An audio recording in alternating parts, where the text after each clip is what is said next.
Hello नमस्कार दोस्तों, मैं अविराज बैट एजुकेशन चैनल पर एक बार फिर से स्वागत करता हूं। आज 11वां दिन है मल्टीपल चॉइस क्वेश्चंस का। तो जो बच्चे भी सीरियसली पढ़ना चाहते हैं, एग्ज़ाम देना चाहते हैं और पास करना चाहते हैं ट्रिपल सी, तो वो प्लीज़ इस वीडियो को स्किप ना करें, पूरा का पूरा देखें। तो चलिए बिना समय गंवाए शुरू करते हैं। जो लोग भी चैनल को लाइक और सब्सक्राइब नहीं किए, प्लीज़ लाइक और सब्सक्राइब करना ना भूलें। साथ ही साथ बेल आइकन की घंटी को भी प्रेस कर दीजिएगा ताकि नेक्स्ट वीडियो की नोटिफिकेशन जो है आप तक आसानी से पहुँच सके। चलिए दोस्तों, शुरू करते हैं आज का यह सेशन। पहला क्वेश्चन देखते हैं क्या कहता है। निम्नलिखित में से एक खाली लाइन को पैराग्राफ कहा जाता है, तो क्या इसे एक खाली पैराग्राफ भी कहा जा सकता है? जैसे कि एक लाइन है तो उसे पैराग्राफ कहा गया, तो पूरी जितनी पेज हैं, पूरे पेज को जितना भी खाली लाइन दिख रहा है उसे पैराग्राफ कहा जा सकता है, यही पूछ रहा है। तो ट्रू होगा कि फॉल्स होगा? तो ट्रू होगा। ठीक है दोस्तों, उसे पैराग्राफ कहते हैं। चलिए अब नेक्स्ट। मिश्रित वास्तविकता अनुभव आभासी वास्तविकता और संवर्धित वास्तविकता से तत्वों को जोड़ती है। ये बात सही है कि गलत है? तो ये जो वास्तविकता है जितनी सारी, वो सब एक दूसरे को एक साथ जोड़ती है, इसलिए ये ट्रू हो जाएगा। ठीक है दोस्तों, चलिए अब नेक्स्ट। लिब्रे ऑफिस राइटर में एक ही शब्द को दूसरी बार लिखने पर ऑटो करेक्शन काम करने लगता है। ये बात सही है कि गलत है? राइटर में जब भी आप एक ही शब्द को दूसरी बार लिखते हो तो ऑटोमेटिक ऑटो करेक्शन काम करने लगता है। ठीक है, इसलिए ये ट्रू हो जाएगा। चलिए अब नेक्स्ट। कहता है चौथा क्वेश्चन, लिब्रे ऑफिस इंप्रेस में F5 कुंजी दबाकर स्लाइड शो शुरू किया जा सकता है। ये बात सही है कि गलत? मैंने कितनी बार बता रखा है, स्लाइड शो शुरू करना है तो F5 का प्रयोग करें, इसलिए ये ट्रू हो जाएगा। ठीक है दोस्तों, चलिए अब नेक्स्ट। आप लिब्रे ऑफिस राइटर के वर्ड फॉर्मेट में फाइल सेव नहीं कर सकते हैं। ध्यान दीजिएगा, लिब्रे ऑफिस राइटर में वर्ड फॉर्मेट में कह रहा है, वर्ड फॉर्मेट में फाइल को सेव नहीं कर सकते हैं, तो ये फॉल्स हो जाएगा। ठीक है दोस्तों, क्यों? क्योंकि हम सेव कर सकते हैं। चलिए अब नेक्स्ट। निम्नलिखित में से कौन क्लाउड सर्वर का प्रकार नहीं है? Public cloud server, merged cloud server, dedicated cloud server, none of these, इनमें से कोई नहीं। तो क्लाउड सर्वर का जो प्रकार नहीं होता है वो है डेडिकेटेड क्लाउड सर्वर। ठीक है, मर्ज्ड क्लाउड सर्वर होता है, पब्लिक क्लाउड सर्वर होता है, लेकिन डेडिकेटेड क्लाउड सर्वर नहीं होता है। इसलिए क्या हो जाएगा? Option C is the right answer. चलिए अब नेक्स्ट। निम्नलिखित में से किस उपकरण द्वारा एक से अधिक लेन को एक साथ जोड़ा जाता है? जैसे बहुत सारे लेन को एक साथ जोड़ना है तो किसका यूज करते हैं? टनल का, ब्रिज का, सीरियल का, हब का। तो ब्रिज का यूज करते हैं, मैंने आपको बता रखा है। ठीक है, चलिए अब नेक्स्ट। निम्नलिखित में से कौन सा विकल्प पॉपअप टिप्पणी का हिस्सा नहीं है? पॉपअप टिप्पणी का हिस्सा, delete comment, reply all comment, reply and delete comment, none of this, इनमें से कोई नहीं। तो पॉपअप का जो है रिप्लाई एंड डिलीट कमेंट, यही जो है हिस्सा नहीं है। ठीक है, ये पॉपअप में नहीं पाया जाता। डिलीट कमेंट पाया जाएगा, रिप्लाई ऑल कमेंट पाया जाएगा, लेकिन रिप्लाई एंड डिलीट कमेंट ये पॉपअप में नहीं होता है। ठीक है, चलिए अब नेक्स्ट। निम्नलिखित में से इंस्टेंट मैसेजिंग के लिए किस सर्वर का प्रयोग किया जाता है? Instant messaging, chat server, client server, mail server, domain server, किसका प्रयोग किया जाता है दोस्तों? तो इंस्टेंट मैसेजिंग के लिए चैट सर्वर का प्रयोग किया जाता है। ठीक है दोस्तों, इसी को कहते हैं इंस्टेंट मैसेजिंग, चैट सर्वर। चलिए अब नेक्स्ट। निम्नलिखित में से भेजा गया संदेश किस फोल्डर में मिलेगा? Trash box, send box, inbox या नन ऑफ दिस, इनमें से कोई नहीं। देखिए, जब भेजा जाता है तो वो सेंड होता है, ठीक है, लेकिन जो भेज दिया गया है वो सेंट बॉक्स में जाएगा। ठीक है, तो option B is the right answer, मैंने आपको बता रखा है कई बार। चलिए अब नेक्स्ट। निम्नलिखित में से नेटवर्क में बैंडविड्थ का क्या मतलब होता है? बैंडविड्थ, चलिए जानते हैं इसका क्या मतलब होता है। Transmission efficiency of A communication channel, दूसरा है नो पोर्ट इन कंप्यूटर, तीसरा कहता है the class of IP used in the network, चौथा कहता है इनमें से कोई नहीं। तो बैंडविड्थ का क्या मतलब होता है आज जान लीजिए transmission efficiency of A communication channel, ठीक है, बैंडविड्थ का मतलब होता है। चलिए, option is the right answer. अब नेक्स्ट, निम्नलिखित में से लाइव टाइल्स में किसी सॉफ्टवेयर को कैसे हटाया जा सकता है? लाइव टाइल्स में किसी सॉफ्टवेयर को हटाना है तो कैसे हटाएं? रिमूव ऑप्शन से, अनपिन टास्क बार से, अनपिन फ्रॉम स्टार्ट मेनू से, नन ऑफ दीज इनमें से कोई नहीं। तो क्या हो जाएगा right answer? Unpin from start menu, ठीक है।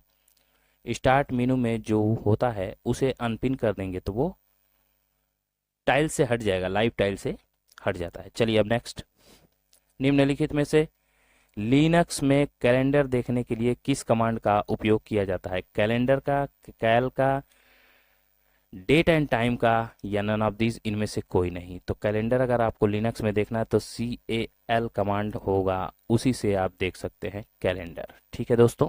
चलिए अब नेक्स्ट, निम्नलिखित में से MAPI का फुल फॉर्म क्या है? Very very most important question है दोस्तों। MAPI, messaging application program interface, manage application program interface, model application program interface, या नन ऑफ दीज इनमें से कोई नहीं। तो क्या हो जाएगा राइट आंसर? मैपी का full form messaging application program interface, ठीक है, इसका राइट आंसर हो जाएगा। चलिए अब नेक्स्ट, निम्नलिखित में से एक स्लाइड पर विभिन्न एनिमेशन लागू करने का आसान तरीका कौन सा है? एक स्लाइड है, ठीक है, उस पर कई सारे एनिमेशन आपको लगाना है या लगाना चाहते हैं, तो उसमें सबसे आसान तरीका आपको 4 ऑप्शन दिए गए हैं, कौन सा है?